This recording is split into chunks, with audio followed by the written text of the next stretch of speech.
"You need a place to stay, and I need a mom," whispered the little girl to the young homeless woman at the bus, and for a moment the world seemed to stop spinning. The woman's coat was too thin for the biting November night, her shoes frayed at the edges with duct tape holding one sole together. She had a battered backpack at her feet, zipper half broken, stuffed with what little she owned.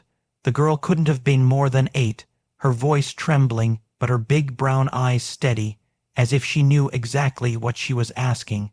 Around them, headlights cut through drizzle, bus doors hissing open and shut, but the quiet plea hung heavier than the cold air. The woman, her name was Erin, swallowed hard. She had been walking for hours before she sat at the bus station bench, counting her last coins. Barely enough for a one-way ride out of the city, but not enough for food. Her hair was tangled, her lips dry, and though she tried to sit tall, exhaustion pulled her shoulders down. She turned to the girl slowly, heart pounding. "Sweetheart, where's your mom?" The girl pulled her thin sweater tighter, sleeves stretched at the wrists. She didn't answer right away, just looked at Erin with a strange mix of fear and longing. Finally, she said softly, "She's gone. I live with my Aunt But. She doesn't want me much." Her small hands fidgeted with the strap of a faded backpack that looked even more worn than Erin's. Erin felt her throat tighten. She recognized that kind of aloneness. Before Erin could reply, a tall woman strode past them, coat cinched at the waist, boots clicking sharply against the pavement.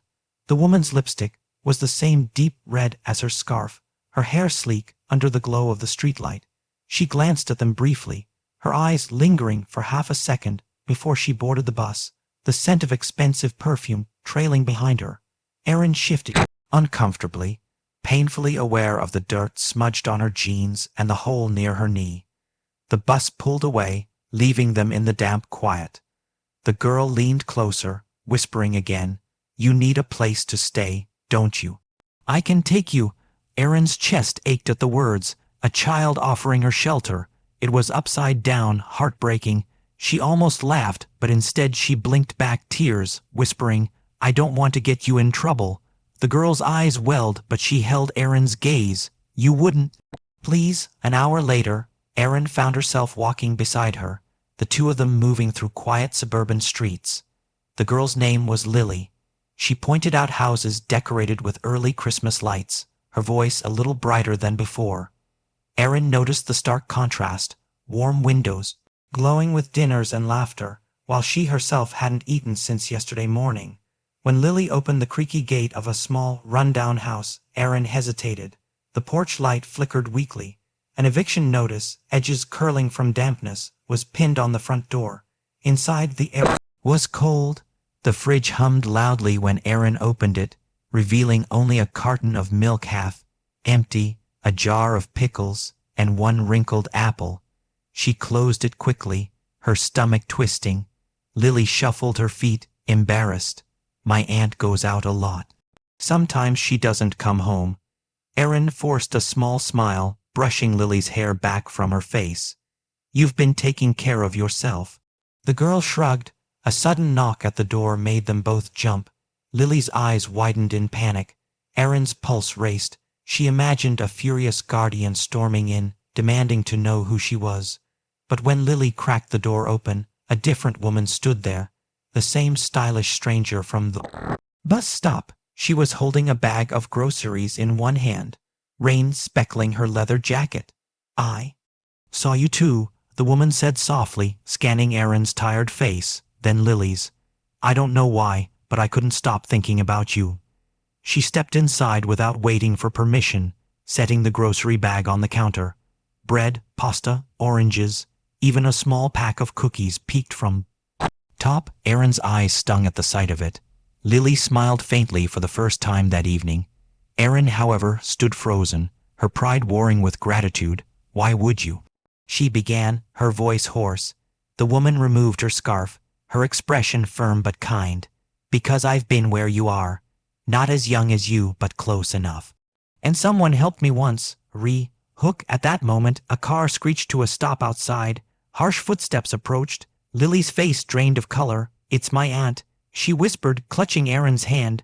Erin's heart slammed against her ribs. The stylish woman looked from one to the other, her jaw tightening. Then let me do the talking, she said, straightening with calm authority. The door burst open. A disheveled woman staggered in, makeup smudged, hair unkempt, eyes wild with suspicion. Who the hell are you? She shouted, pointing at Aaron.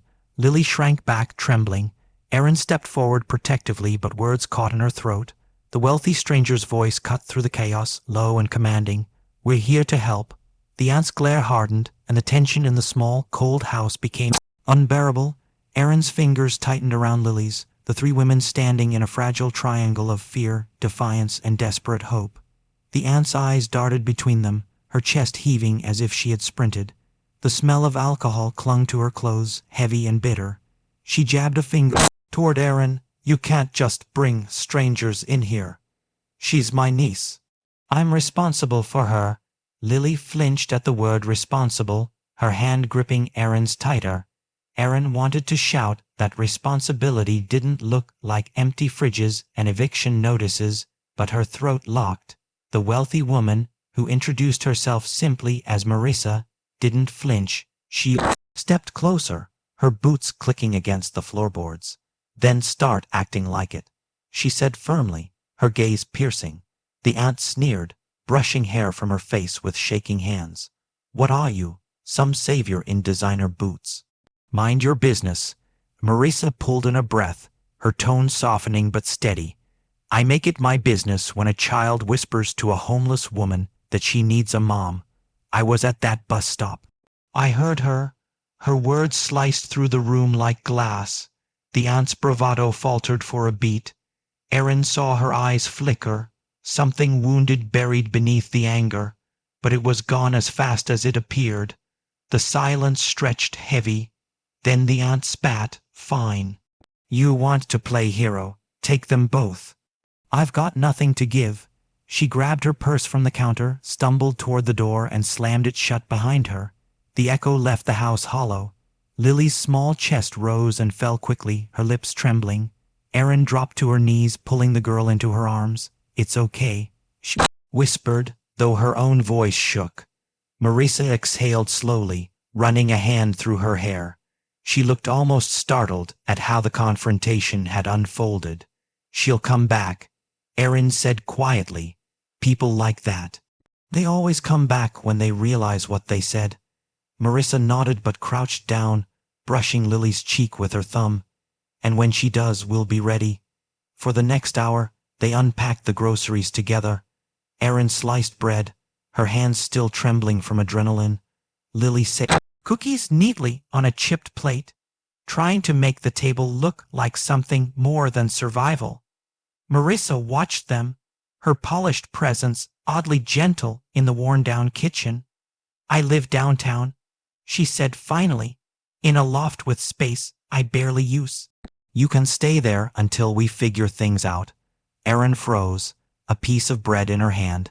The offer sounded like a dream, one of those unreachable fantasies she'd imagine while staring into cafe windows she couldn't afford to enter. I can't, she started, shaking her head. I don't want to be a charity case. Marissa leaned forward, eyes unwavering. This isn't charity. It's solidarity. Someone once opened their door for me, and I swore I'd do the same when I met the right person. Maybe that's tonight. Hook. Just then, headlights swept across the window, the aunt's car. Aaron's pulse spiked. Lily gasped, whispering, she's back. But instead of storming inside, the aunt sat in the car, head bowed against the steering wheel. Minutes passed. Finally, the engine turned off, and the car door opened slowly. She stepped out, shoulders slumped, makeup streaked from tears. When she entered, her voice was softer, hoarse. I don't know how to do this, she admitted, collapsing into a chair. I took her in after my sister died, but I can't even keep the lights on. I'm drowning. For the first time, Aaron didn't see a monster, just another woman caught in hardship. She understood that desperation too well. Marissa placed a hand on the table, her tone measured. Then let us help. Not replace you, not shame you. Help. The aunt's eyes flicked between them, suspicious but weary. And what's in it for you? Marissa allowed a small, almost playful smirk. Peace of mind and maybe a little redemption. The three women sat in silence, the only sound the hum of the broken fridge. Then Lily climbed onto her aunt's lap, small arms wrapping around her neck. "We can all try," she whispered. The aunt's face crumpled, tears spilling as she hugged her tightly. Erin's throat burned. The sight both painful and beautiful. Over the next weeks, the arrangement formed like fragile glass, delicate but real. Marissa funded groceries and paid overdue bills without flaunting it, always sliding receipts across the table as if to say, "This is practical, not pity." Erin found small jobs. Through a community program Marissa connected her to, cleaning offices at night and saving every coin. Lily began sleeping through the night again, her laughter returning slowly. One evening, as snow dusted the city, Marissa invited them to her loft for dinner.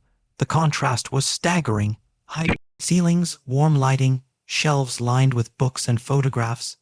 Erin stood awkwardly at first, tugging at her frayed sweater, but Marissa pressed a glass of warm cider into her hand. "You belong here too," she said simply. Erin believed her.